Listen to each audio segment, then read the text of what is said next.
Hare Krishna, somebody can please lead the invocation prayers. Om Jnanatimirandasya Jnananjala-shalakaya Sadguru Middam Vena Tasmai Shri Guruve Namaha. Sri Chaitanya Manobhijyam Sthabinam Yena Bhutale Swayam Rupa Kadamayam Tadanti Sampadantikam Vandeham Sri Guru Sri Padagamadam Sri Guru Vaishnavam Cha Sri Rupam Sagrajadam Sagagana Raghunatha Vitam Chadivam Satvaitam Savadudam Parijana Sakitam Krishna Chaitanya Devam Sri Radha Krishna Padam Sagagata Guna Lalitam Sri Vishakam Swamcha. He Krishna Karuna Sindhu Dinabandhu Jagatpadi Gopisha Gopika Kanta Radha Kanta Namastuti Tapta Kanchana Gaurangi Radhe Vrindavateshwari Vishabhanu Sudhe Devi Pranamami Haripriya Panchakalparuvichya Kripa Sindhu Evacha Patitanam Pavaneshu Vaishnavyo Namo Namaha. Jai Shri Krishna Chaitanya Prabhu Nityananda Shri Advaita Gadadhara Srivasadi Gaura Bhakta Vrinda. Hare Krishna Krishna Krishna Hare Hare Hare Rama Rama Rama Hare Hare. Om Namo Bhagavate Vasudevaya. Om Namo Bhagavate Vasudevaya. Om Namo Bhagavate Vasudevaya. Hare Krishna, thank you all for coming. So today we will cover Srimad Bhagavatam, Canto 3, Chapter 28, the remaining verses 34 to 44. Will be a shorter class. So let's begin with you all had the spiritual endeavor to identify the metaphors for the form of the Lord. And then I will also bring up on screen Mother Jija's drawing and then Shalini and Gopal Krishna's endeavor for this. Quickly.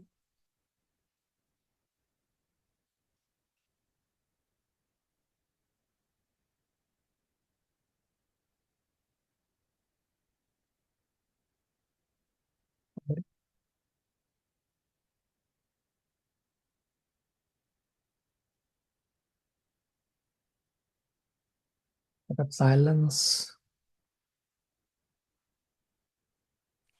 Hare Krishna. Sorry, I didn't switch on, but I'll do it. Hare Krishna. 13.1. Continence. Face or facial expression. The metaphor is like lotus of the Lord. Ruddy eyes, reddish which glows, which metaphor is interior of lotus. Attractive, swarthy body, the metaphor looks like petals of blue lotus. His loins, that is 14, verse 14, part of the body on both the sides of the spine, that is the loins. Yellow, like filaments of a lotus. 15, garland of sylvan flowers. Even it intoxicates the swarm of bees by its delicious fragrance. That is the metaphor. It's charming, the serene aspect.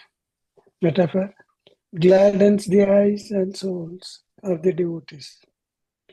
Marked with thunderbolt, gold, tenor, and lotus, which stimulates. The metaphor is the lotus of feet. Prabhuji, I continue? Yeah, let others speak and then you can continue. Fathers don't have to. Thank you. Very good endeavor. Rest of you? Prabhuji, may I try this one? Yeah, Chandran Prabhu, go ahead.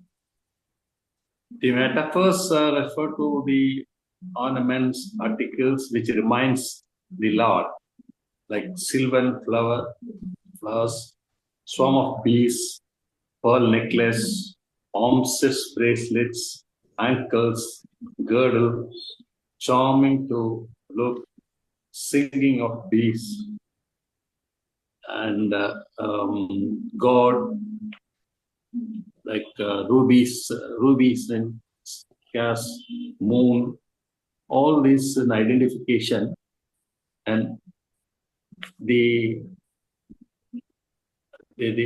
further to add that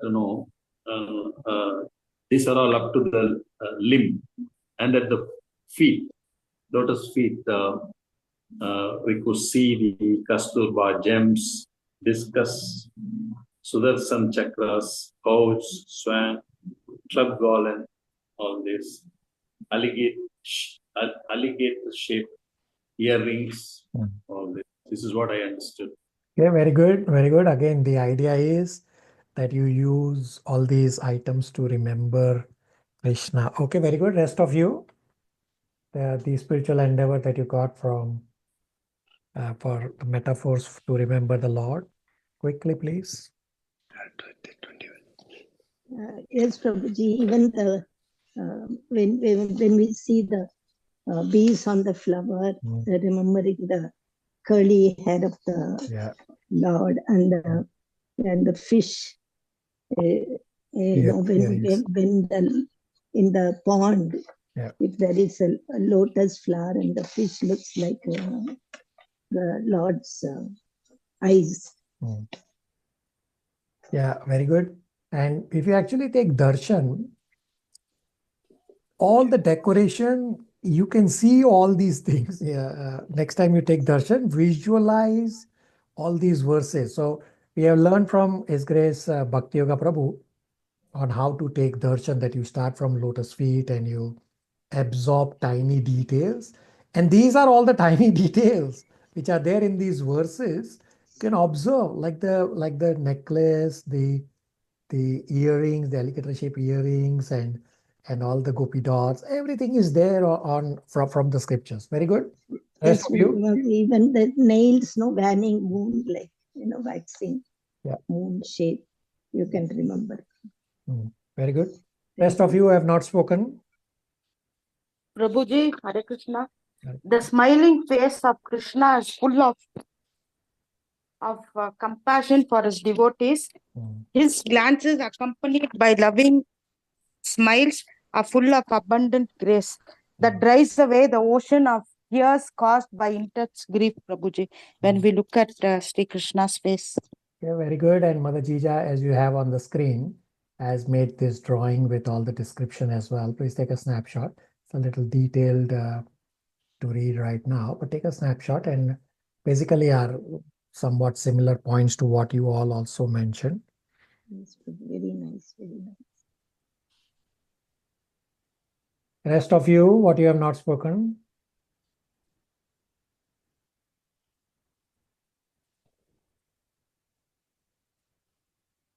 Shivangi, Tipanshu.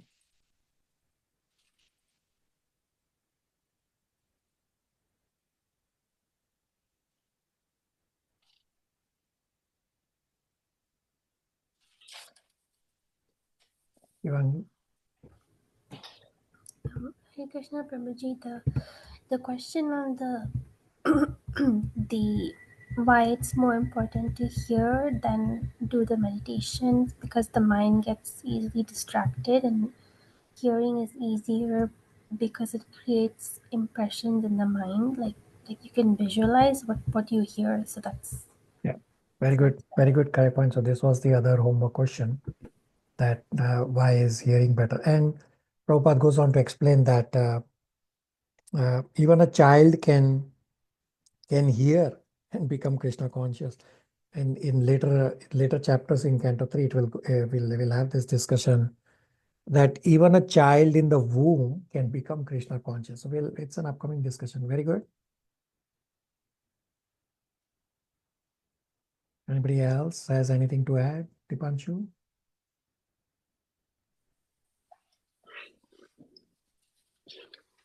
Probably, actually, I left early last class, but I don't know what's the question is.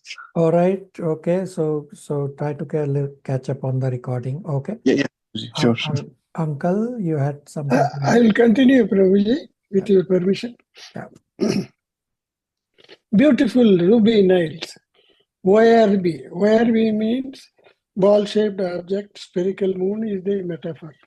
Now, metaphor, for better understanding, It is a comparison between two things which are unrelated. Despite that, what little understanding I have jotted down, people forgive me for if there is any lapse. Lord Shiva, all the more blessed by bearing Ganges on his head. The metaphor is source of holy water of Ganges, which washed the Lord's feet. Lakshmi, the goddess of future, mother of Brahma, metaphor, serving the Lord by massaging the legs and thighs of the Lord.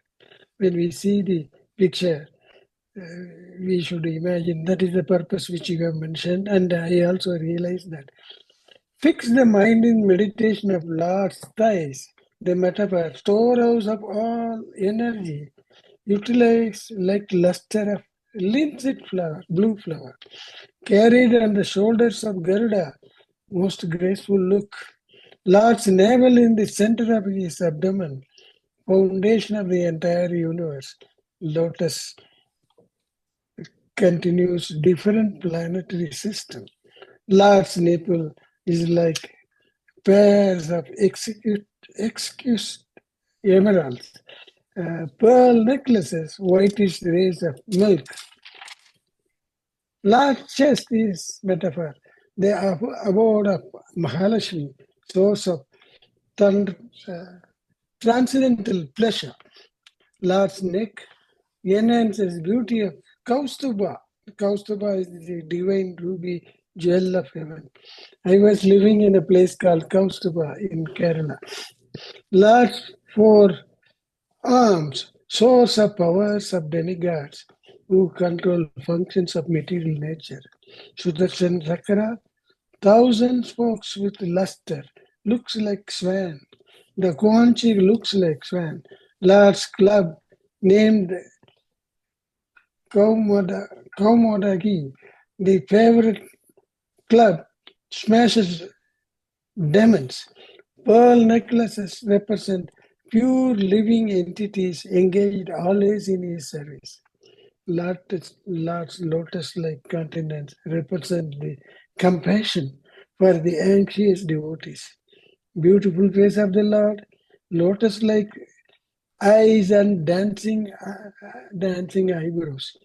Lord's glances with smile, full of abundant grace. Benevolent smile of the Lord Hari dries away ocean of tears caused by intense grief. Laughter of the Lord. His small teeth looks like jasmine buds, rendered rosy by the splendor of his lips. Yogis no longer desire to see anything else, once devoting their mind to the features of the Lord. That is my understanding, Prabhuji. Yeah, very good. So Shalini and Gopal Krishna have been traveling and they have used their air travel to become bhakti yoga. So I got this visual from them that they prepared it while they were on the airplane. This is spectacular use of their time. And what many of you pointed out, they have also pointed out the same in the chart like structure that I had given you. And you can take a snapshot. We won't read because you all have already pointed out all those similar points already. So take a snapshot. I will scroll little by little. You can take a snapshot till verse number 15 here. And are similar points like the blue color, the saffron or the yellowish garment. And then the next page again, the characteristics are coming from the verses, and it's not all purports had the metaphors. Take a snapshot.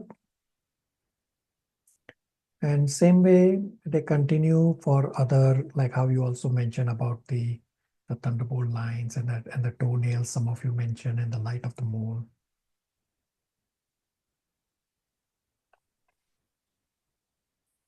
Again, very good use of time on the airplane instead of sleeping or instead of watching television and wasting time. So I have kind of covered almost all the verses.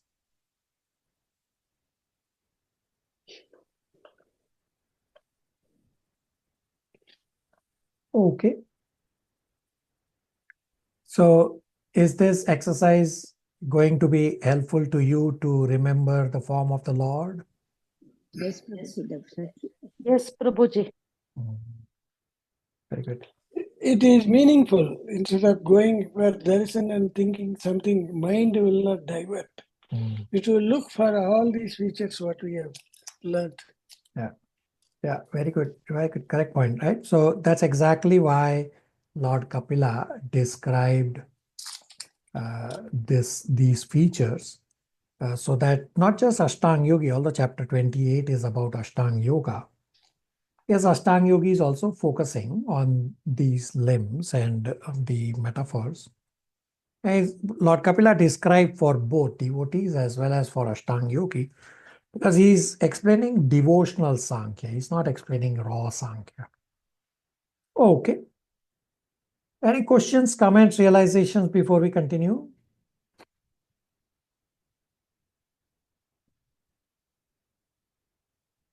Personally, I feel mechanically worshipping tendency is to ask for pardon for all the sins knowingly and unknowingly done. And this will make you relish more the darshan of the Lord when you go to temple. Yeah, you are correct.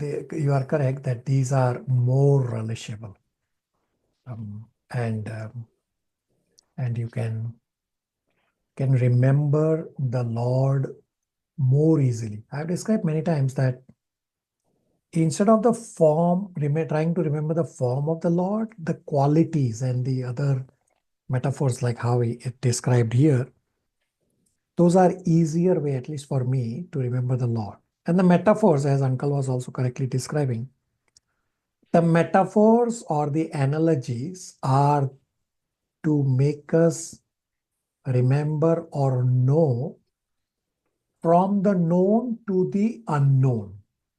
So we know all these metaphors, we know all these analogies, these are known to us.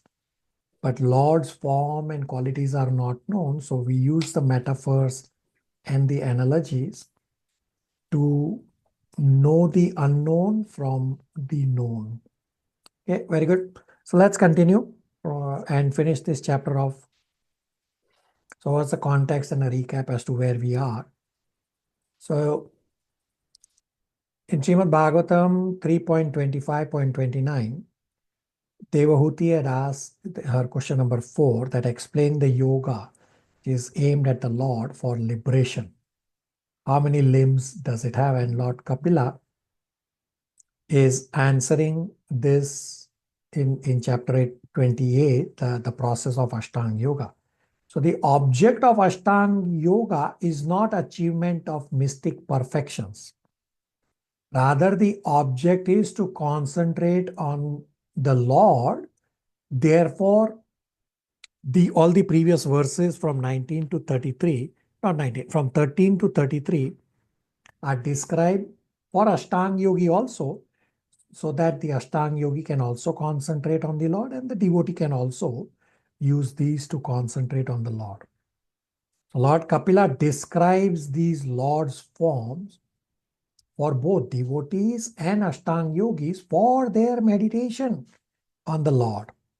And these metaphors and the purports further help to meditate on the form of the Lord.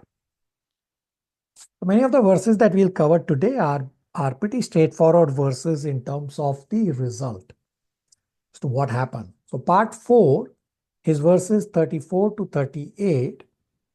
Title is Liberation of the Yogi and his state of mind. So by the meditation described in the previous verses 19 to 33, what is the state of the mind of the yogi is described from these verse 34 onwards. So Lord Kapila is explaining how the soul becomes freed from the clutches of Maya.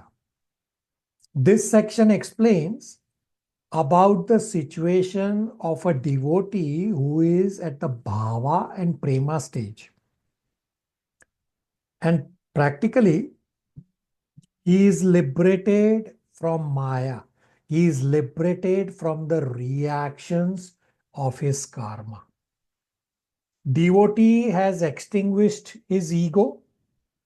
He does not identify with his gross and subtle body.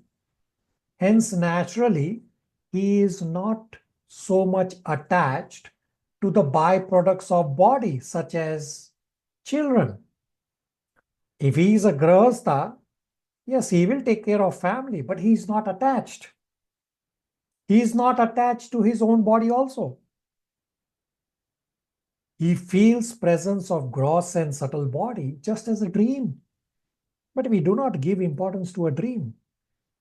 He does not give importance to all these temporary things. Yes, he still has to live in the body as long as we have material body, but he is not attached because his focus has changed and he is now attached to the form of the Lord. Shivangi, Canto 3, Chapter 28, verse 34, translation for Radha Shakti's reference. Translation.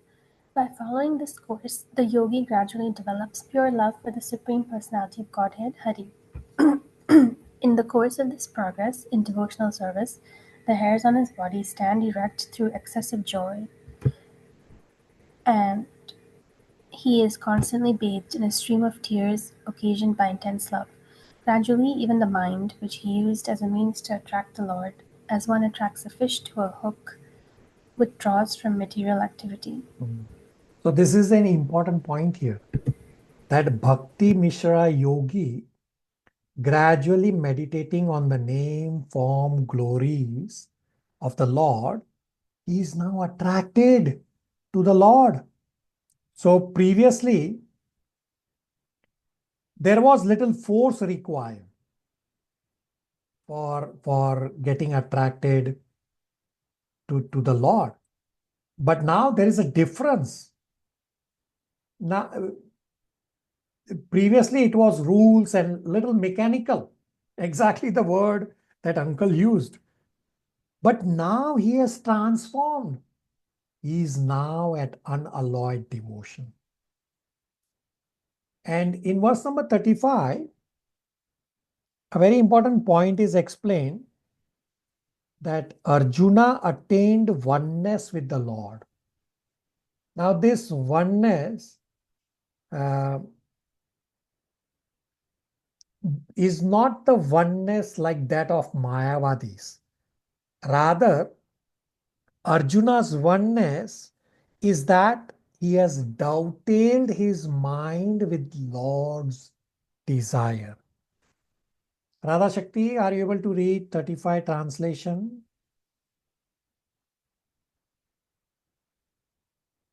Hare Krishna Prabhuji, Pranam. Yes, Prabhuji. When the mind is thus completely freed from all the material contamination and detached from the material objectives, it is just like the flame of a lamp. At that time, the mind is actually dovetailed with that of the Supreme Lord and is experienced as one with Him because it is freed from the interactive flow of the material qualities. Yeah, read paragraph number 2 and 3, faster pace.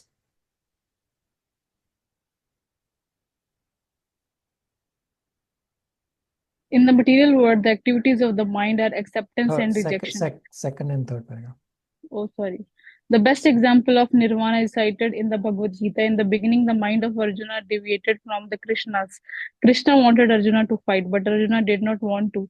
So there was disagreement. But after hearing Bhagavad Gita from the Supreme Personality of Godhead, Arjuna dovetailed his mind with Krishna's desire. This is called oneness. This oneness, however, did not cause Arjuna and Krishna to lose their individualities.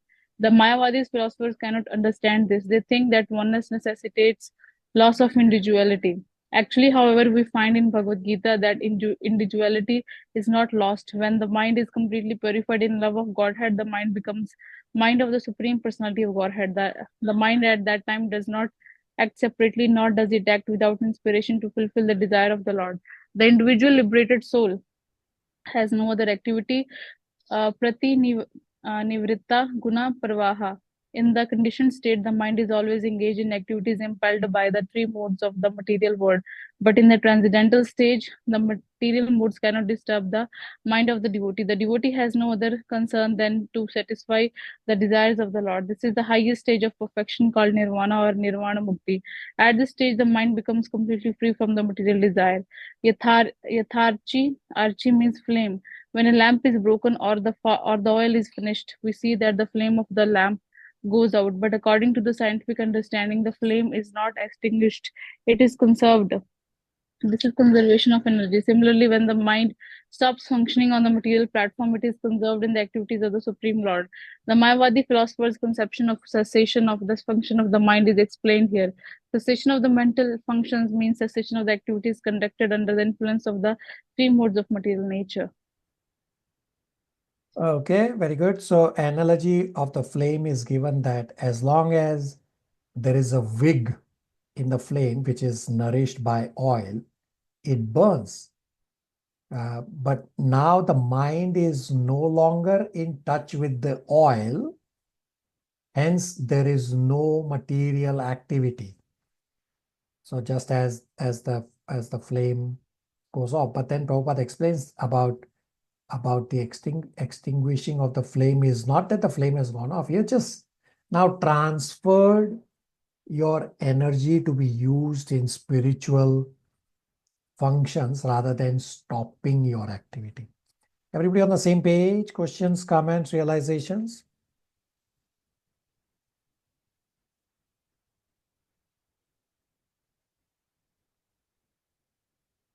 Okay, Chandran Prabhu, 36 translation. Krishna. Text 36. Translation. Thus situated in the highest transcendental state, the mind ceases from all material reaction and becomes situated in its own glory, transcendental to all material conceptions of happiness and distress. At that time, the yogi realizes the truth of his relationship with the Supreme Personality of Godhead. He discovers that pleasure and pain, as well as their interactions, which he attributed to his own self, are actually due to the false ego, which is a product of ignorance. Hare Krishna. So in the previous verse, the example of oneness is given, that this oneness is not Mayavad, that Arjuna and Krishna did not lose their individuality. And then the wig example is given, that the wig are nourished by oil in a lamp. Same way, mind is nourished with desires by the three modes. When we go away from the three modes, where we are no longer interested in material activities. And Srila Prabhupada says that our material mind gets spiritualized. So first was nourished by the three modes, by ego. And because of ego, I think I am my body. But now our interest has become one with the Lord. This is the oneness, that my desire is to fulfill the desire of the Lord. That is the oneness that is being discussed here. And when this happens, that when our desire is to fulfill the desire of the Lord, that's when we are no longer controlled by the three modes, no longer controlled by the ego. And verse 37, 38 are straightforward, describing the result. I mean, all the verses are just describing the result of the meditation from the previous section. Mother Jija, 37, 38 translation and that 38 purport.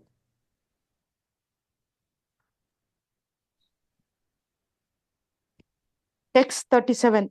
Because he has achieved his real identity, the perfectly realized soul has no conception of how the material body is moving or setting. just as an intoxicated person cannot understand whether or not he has clothing on his body. Text 38. The body of such a liberated yogi, along with the senses, is taken charge of by the Supreme Personality of Godhead, and its functions until its destined activities are finished.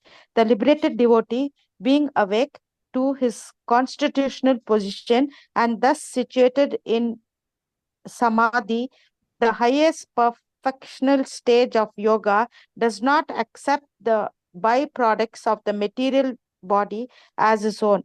Thus, he considers his bodily activities to be like the activities of a body in a dream. Hare Krishna. Purport 38. Purport. The following question may be posed. As long as the liberated soul is in contact with the body, why don't the bodily activities affect him? Doesn't he actually become contaminated by the action of and reaction of material activities? In answer to such questions, this verse explains that the material body of a liberated soul is taken charge of by the Supreme Personality of Godhead. It is not acting due to the living force of the living entity.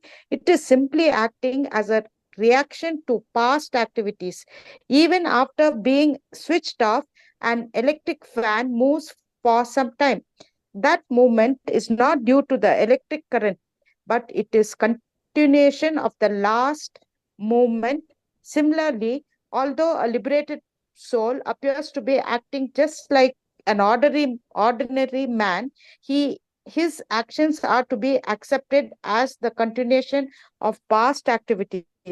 In a dream, one may see himself expanded through many bodies, but when awake, he can understand that those bodies were all false. Similarly, although a liberated soul has the byproducts of the body, children, wife, house, etc., he does not identify himself with those bodily expansions.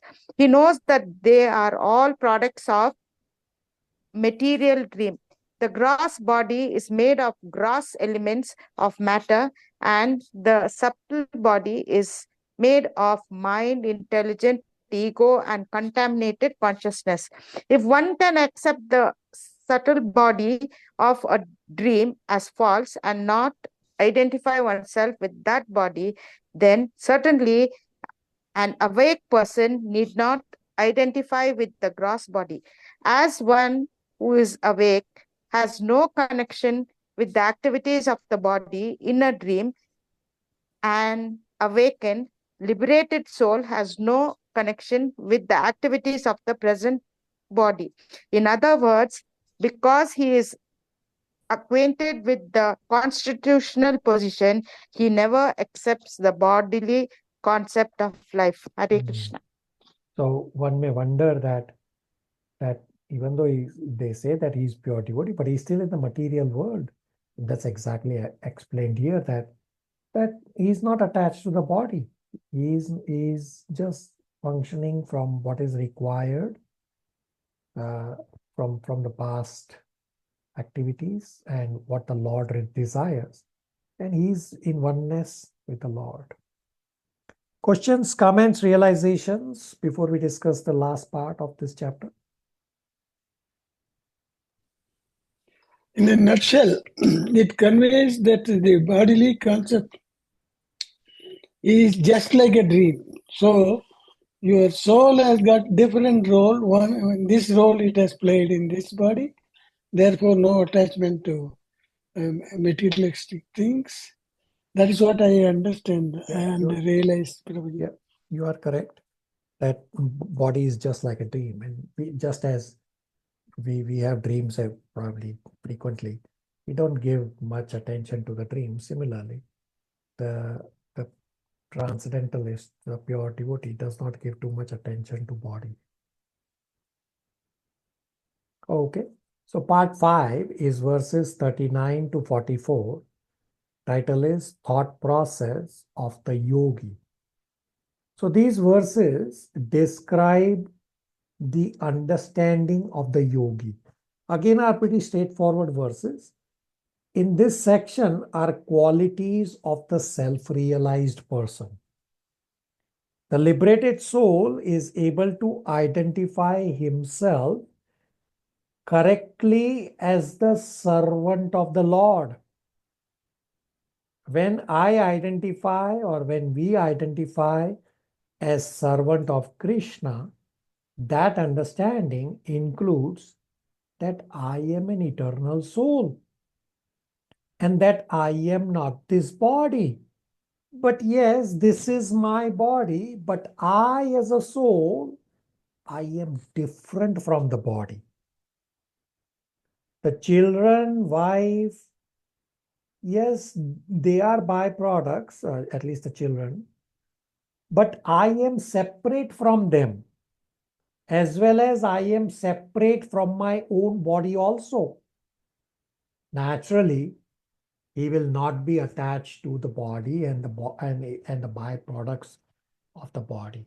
So this is the understanding of the elevated yogi once he has gone through the meditational verses that we covered in our last class. Okay. Dipanshu, 39, 40, 41 translation.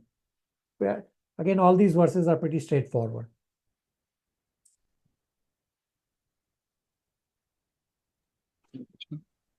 Because of great affection for family and wealth, one accepts a son and some money as his own, and due to affection for the material body, one thinks that it is his.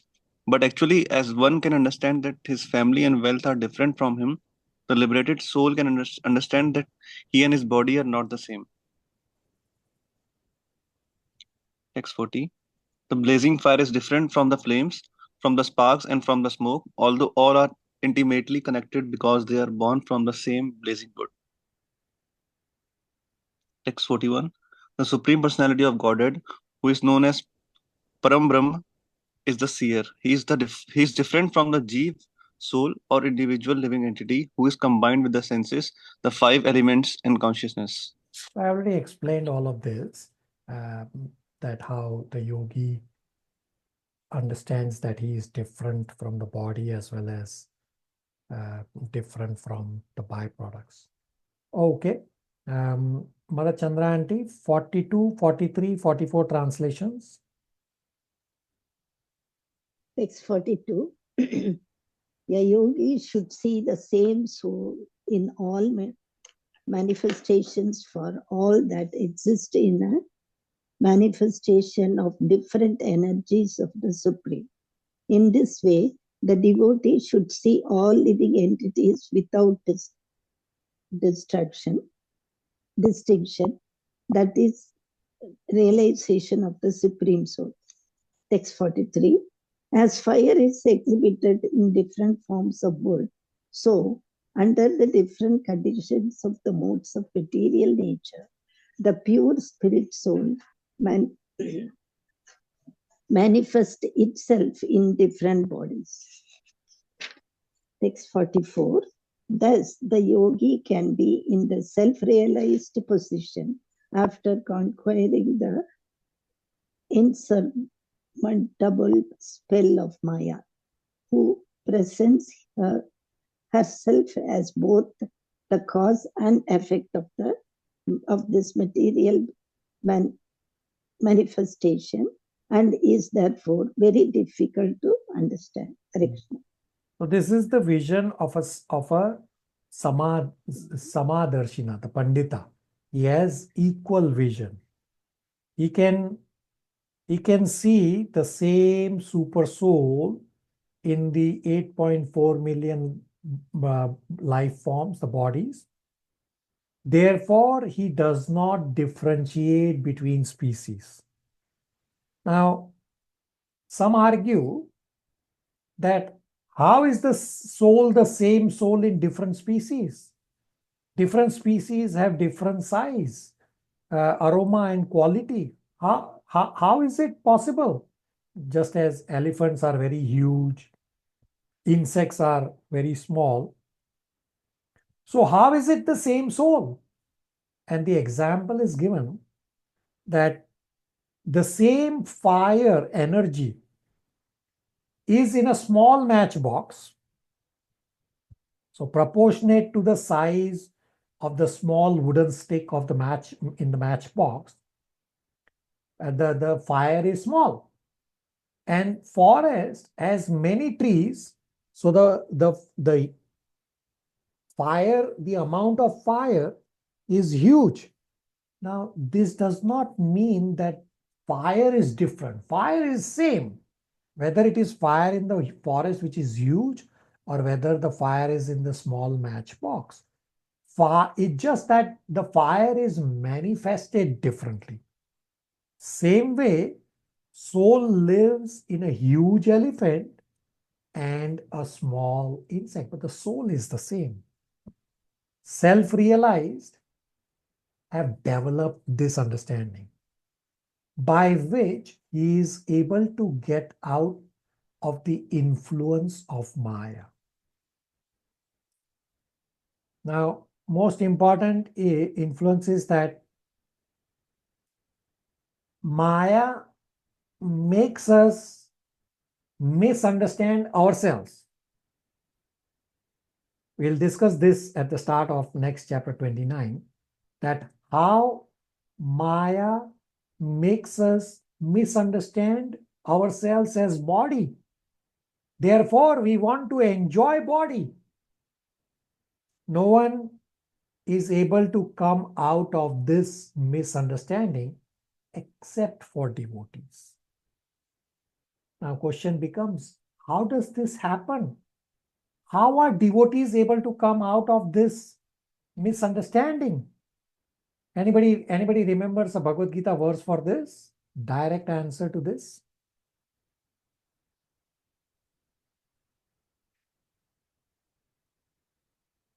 Devi hai aisa gunamai. Anybody has memorized?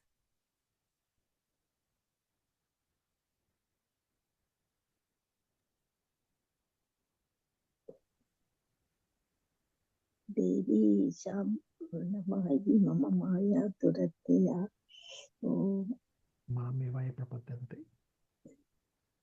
Sorry, Prabhu. Mam eva ye prapadyante. Mama Mayam Devi etam Turate. karantite. Yeah, very good, correct. Yeah, very good recitation. So Bhagavad Gita 7.13, that Maya is very powerful and it is very difficult to overcome. So how devotees are able to come out and how devotees have proper understanding? The answer is through the spiritual master.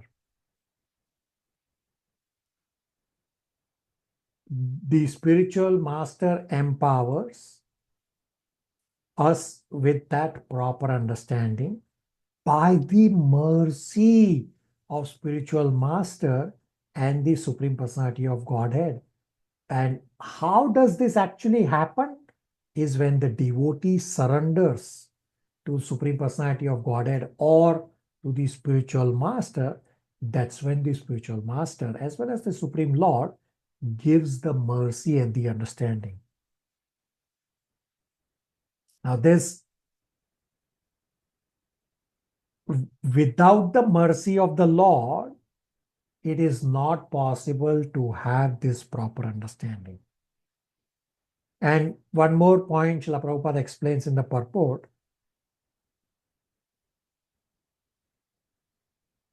that this same understanding is revealed, that all these different understandings are revealed who has faith in spiritual master. Those who do devotional service, they have no influence of Maya on them. This is the ultimate perfection. We'll read purport paragraph number 1. Prabhupada explains this. Uncle, 44 purport paragraph number 1.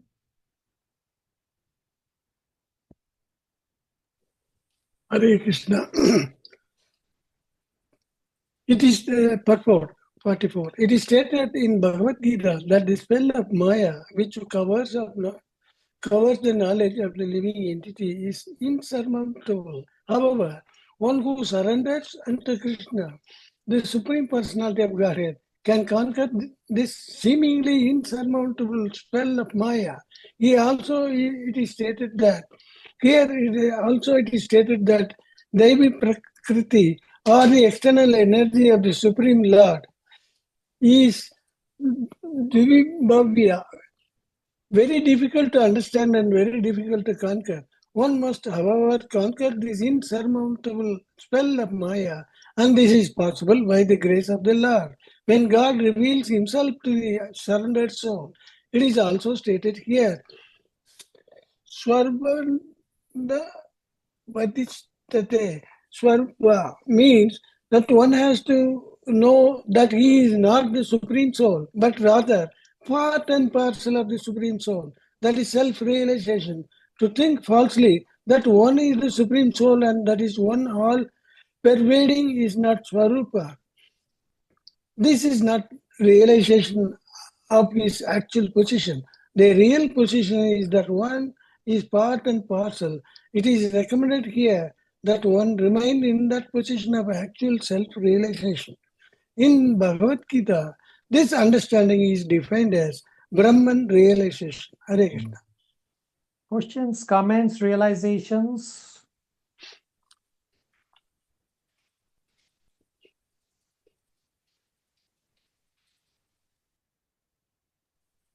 Prabhuji, last week I was thinking of that 43 verse, and today you have clarified that. I have understood that. Though little hesitation in realization, but today you clarified about the fire, whether it is in the matchstick or in the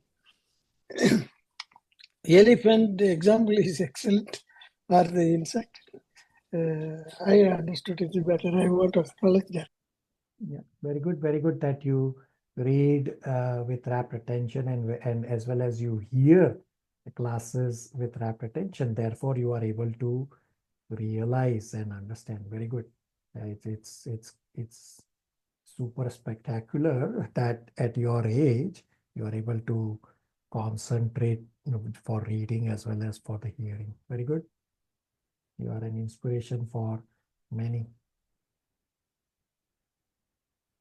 Okay, thus ends the Bhaktivedanta purports of the third canto, 28th chapter of Srimad Bhagavatam, entitled Lord Kapila's Instruction on the Execution of Devotional Service.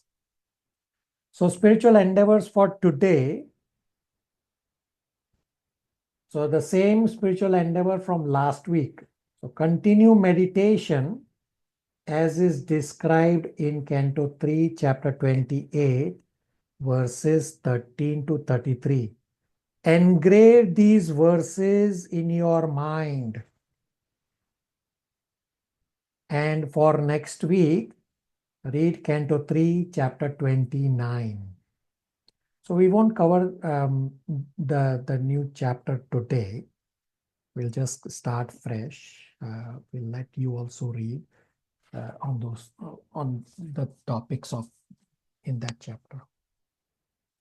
Any questions, comments, realizations?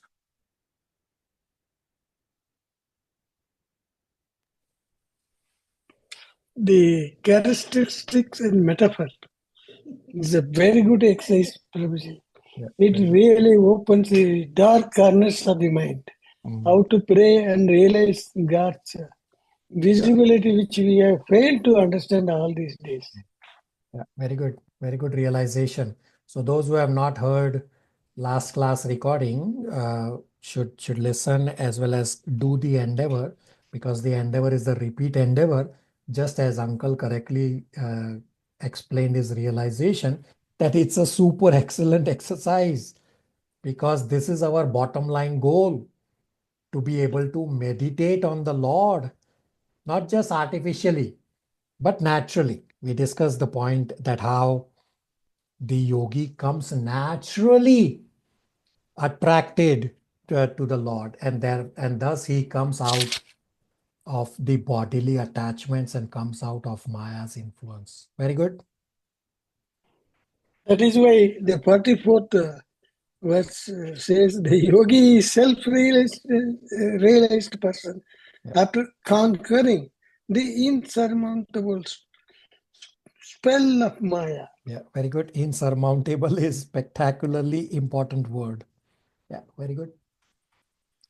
So I have announced throughout, it's Radha Shakti is hearing this for the first time, that from next week for your this batch 1 and 2, the classes will shift to Saturdays, Toronto time 7:45 a.m.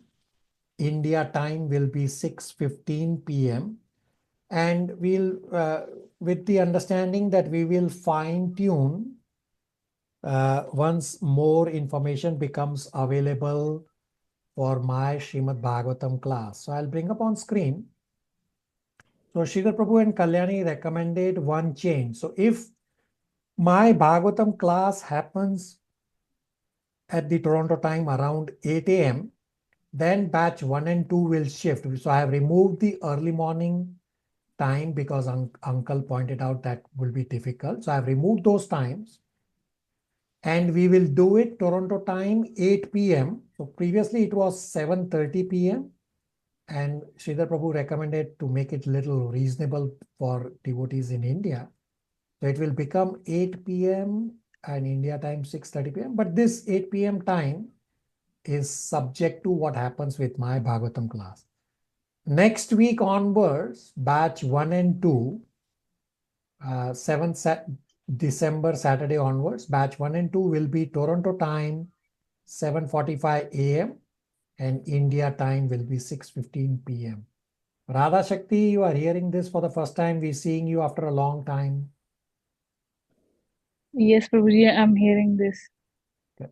Rest of you are crystal clear, and some of you also attend multiple classes. So take a snapshot of what you have on screen, and I will anyway post messages in all the groups for all these changes. Babaji, I want a clarification. If I am right, we are in batch 3, correct? You are in batch 1 and 2. 1 and 2. 1 and 2. That means every Saturday the class will be there 7:45.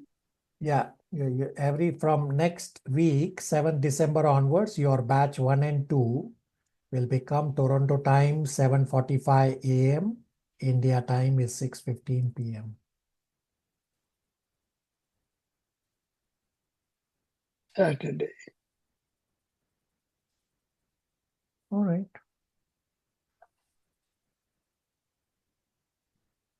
Are we okay to stop here? Yes, Prabhuji. Yes, Prabhuji. Thank you. Hare Krishna. Hare Yes, Krishna. Prabhuji. Hare Krishna, Hare Prabhuji. Krishna, everyone.